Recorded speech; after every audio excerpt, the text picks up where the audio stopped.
అదే RTV app వార్తల్ని క్షణాల్లో చదివే అవకాశం ఉంటుంది. ఒక న్యూస్ పేపర్, ఒక టెలివిజన్ ఛానల్ మీ చేతుల్లో ఎప్పుడూ ఉంటాయి. ప్రస్తుతం మనం రాజన్న సిరిసిల్ల జిల్లా బోయినపల్లి మండలం వరదపల్లి గ్రామ పంచాయతీ పరిధిలో ఉన్నాము.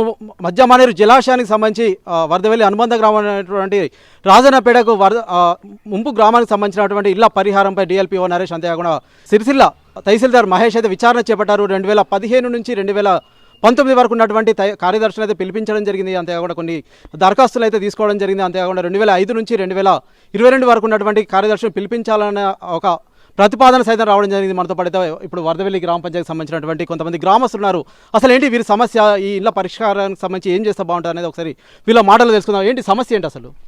అన్న, మాది వరదవెల్లి గ్రామంలో దూపల్లి, రాజన్నపేట, రెడ్డిపురం అనుబంధం ఆమ్లెట్ దీనికి అందులో బై వన్తోని 1,85,00,000 రూపాయలు, మళ్ళీ బై వన్లో 1,85,00,000 రూపాయలు తీసుకుంటారు.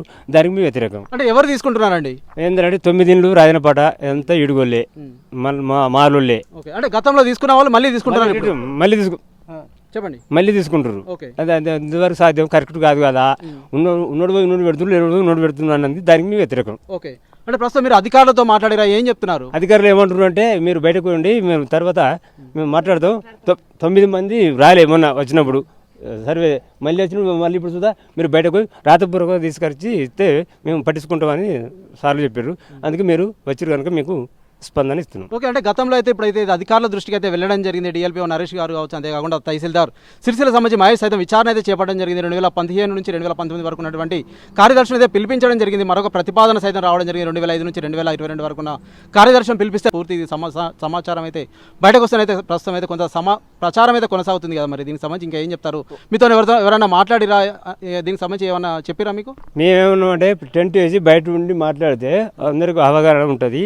ఏం కథ, ఏం లక్షణం అన్నది టెంట్ వేసి మాట్లాడుతుంటే పర్సనల్ కూర్చొని మాట్లాడుతారు. VRO, MRO. అది గతంలో 15-19 నుంచి వచ్చిన సెక్రటరీ సుధా అంతా అక్కడ కూర్చున్నారు. మీరు రాతపూర్వం రాసి అంటే మరి అది కాకుండా మేము తమకు దృష్టికి మేము తీసుకొచ్చినాం. ఎట్టి పరిస్థితుల్లో ఇవి మాత్రం రద్దు కావాలని భావం. అంటే ఇప్పుడు 2 సార్లు తీసుకున్నారా వాళ్ళు? ఫస్ట్ తీసుకున్నాం, నెక్స్ట్ మళ్ళీ బై వన్లో 9 తీసుకోలే ఇంకా చెక్కు ఓకే అయింది. మరికొంతమంది వరదవెల్లి గ్రామస్తులు అయితే ఉన్నారు. ఒకసారి వార్త సైతం మాట్లాడదాం. చెప్పండి, ఇంకా ఏంటి మీ సమస్య? దీనికి సమస్య ఎట్లా ఉంటే బాగుంటుందని మీరు భావిస్తున్నారు? ఇవి కొన్ని భూములది పోయినాయి, కొన్ని భూములు పోలేదు. అందులో ఏం చేస్తారంటే గరీబ్ గల్లై భూములు పోయినట్టుగా రాపిచ్చారు. విఆర్ఓలు, పాత విఆర్ఓలు, పద్మయ్య సారు, అసను, ఇంకా కార్యదర్శులు ఉన్నారు ఇంకా కొంతమంది.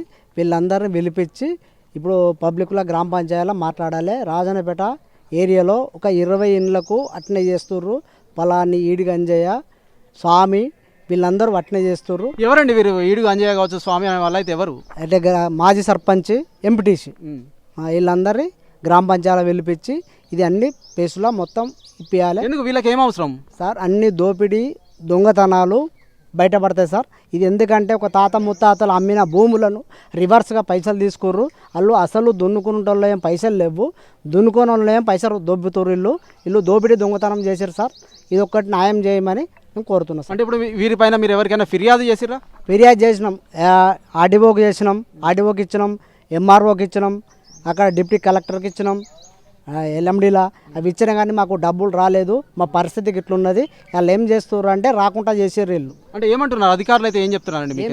రేపు వస్తాయి, ఎల్లుండి వస్తాయి, ఇక వస్తాయి బాబు నీ పైసలు ఎందుకు నువ్వు బాధపడకు వస్తాయి అని అంటారు. వాళ్ళకు డబ్బులు వచ్చినాయి సార్. డబ్బులు వచ్చినాయి, మళ్ళీ రివర్స్ మళ్ళీ కొత్త సర్వే నంబర్లు వేసుకొని డబ్బులు 1,80,00,000 వస్తున్నాయి. ఊరికి అన్యాయం జరుగుతుందని మేము ముందు పడ్డాం సార్. ప్రస్తుతం మన మీద చూడడం జరుగుతుంది. వరదవెల్లి గ్రామ పంచాయతీ పరిధిలో అయితే గ్రామస్తులంతా ఒకటైన పరిస్థితి అయితే మన మీద చూడడం జరుగుతుంది. ఇక్కడికైతే అనుబంధ గ్రామైనటువంటి రాజన్నపేటకు సంబంధించిన కొంతమంది అయితే రెండోసారి అయితే దరఖాస్తు చేసి అయితే మళ్ళీ డబ్బులు తీసుకునే ప్రయత్నం అయితే చేస్తున్నారు. వీటిని అయితే ఆపాలని ఇక్కడ ఉన్న గ్రామస్తులు అయితే వెల్లడిస్తున్నారు. ప్రస్తుతం మనకి ఇదే అంశానికి సంబంధించి మనతో పడితే డిపిఎల్ఓ నరేష్ ఉన్నారు. ఒకసారి వారితో మాట్లాడదాం. సార్ చెప్పండి, ఎలాంటి ఫిర్యాదు వచ్చింది, దీనిపైన ఎలాంటి విచారణ జరిపిస్తున్నారు సార్? ఒక 9 మంది పిటిషన్ ఫైల్ చేయడం జరిగింది. వాళ్ళకు కంపెన్సేషన్ అందలేదని చెప్పేసి. సో ఏదైతే కంపెన్సేషన్ అందలేదని పిటిషన్ ఫైల్ చేసిండ్రో వాళ్ళు కోర్టుని కూడా అప్రోచ్ అయినరు. అండ్ మళ్ళీ తర్వాత వాళ్ళ ఫైల్ అంతా కూడా ప్రాసెసింగ్లో ఉంది గతంలో నుంచి. ఆల్మోస్ట్ ఒక 12-15 సంవత్సరాల నుంచి వాళ్ళ ఫైల్ అనేది ప్రాసెస్లో ఉన్న చేస్తున్నారు.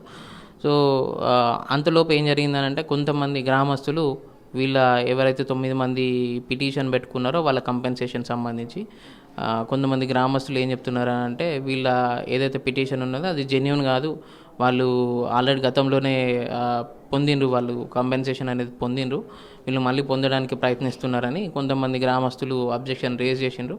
కలెక్టర్ గారికి పిటిషన్ అనేది ఇవ్వడం జరిగింది కొంతమంది గ్రామస్తులు. మళ్ళీ తర్వాత న్యూస్ మీడియా అవి ఇవన్నీ కూడా కొంచెం అది హైలైట్ చేసినాయి. సో దానికి సంబంధించి కలెక్టర్ గారు కొంచెం డౌట్ కొంచెం రేజ్ చేస్తూ కలెక్టర్ గారు ఎంక్వైరీ చేయమని అన్నారు.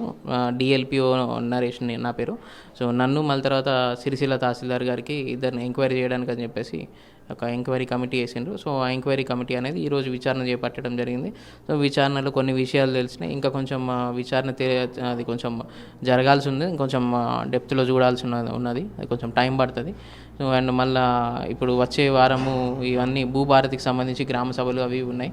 సో ఫర్దర్గా అవన్నీ కూడా కొంచెం ఫ్రీ అయిపోయిన తర్వాత ఫర్దర్గా మళ్ళీ నోటీస్ ఇచ్చి మళ్ళీ ఒకసారి విచారణ అనేది నిర్వహించడం జరుగుతుంది. ఓకే, అంటే ఇప్పుడు 2015 నుంచి 19 వరకు కార్యదర్శులు అయితే పిలిపించారు, అంతేకాకుండా 2005 నుంచి 22 వరకు కార్యదర్శులు సైతం పిలిపిస్తున్నారు అని అయితే కొంత ప్రచారం అయితే కొనసాగుతుంది. అంతేకాకుండా ఇక్కడ ఉన్న గ్రామస్తులకైతే ఏం చెప్తారండి ఫైనల్గా? మాకు ఈ విషయంలో క్లారిటీ రావాలి. గ్రామ పంచాయతీకి సంబంధించి ఇక్కడ గ్రామ పంచాయతీ నుంచి ఎవరెవరి ఇండ్లు ఉన్నాయి, ఎవరెవరికి ఇండ్లు లేవు, ఎవరెవరికి 2-3 ఇండ్లు ఉన్నాయి అనేది క్లారిటీ రావాలి. కాబట్టి పంచాయతీ కార్యదర్శులుగా పనిచేసిన వాళ్ళకు ట్యాక్స్ వసూలు చేసిండ్రు. సో వాళ్ళకు అవగాహన ఉంటుంది కాబట్టి అందుకనే వాళ్ళని పిలిపించడం జరిగింది. ఓకే ఓకే, ఫైనల్గా గ్రామస్తులకైతే ఏం చెప్తారు ఇక్కడ ఉన్న వారికి? అంటే ఇప్పుడు గ్రామస్తులు మీకేమైనా సందేహాలు ఉంటే ఆ విచారణ అనేది అయిపోయిన తర్వాత క్లారిటీ అనేది వస్తుంది. ఇప్పటికీ అంటే ఇది ఫస్ట్ విచారణ, మొదటి విచారణ కాబట్టి పూర్తి స్థాయిలో ఇంకా విచారణ పూర్తి అవ్వలేదు, కొంచెం టైం పడుతుంది. సో టైం బట్టి అది ఫైనల్గా విచారణ అయిపోయి ఫైనల్ విచారణ నివేదిక వచ్చేంత వరకు కొంచెం అందరి సమయం పట్టించాలి. ఓకే, ప్రస్తుతం మన మీద చూడడం జరుగుతుంది. మనతో పాటైతే డిపిఎల్ఓ నరేష్ అయితే మాట్లాడడం జరిగింది. ఇక్కడ మధ్యమానేరు జలాశయానికి సంబంధించి 9 ఇళ్లకు సంబంధించిన నష్టపరిహారం అయితే గతంలో అయితే వారు తీసుకున్నారు. మళ్ళీ వీరైతే తీసుకునే ప్రయత్నం అయితే చేస్తున్నారు. వారిని ఆపేయాలని అయితే ఇక్కడ వరదవెల్లి గ్రామ పంచాయతీ సంబంధించిన ప్రజలైతే కోరుకుంటున్నారు. కలెక్టర్ దృష్టికి సైతం వెళ్ళడం జరిగింది. మేమైతే దీనిపై అయితే పూర్తి విచారణ జరిపిస్తున్నాం.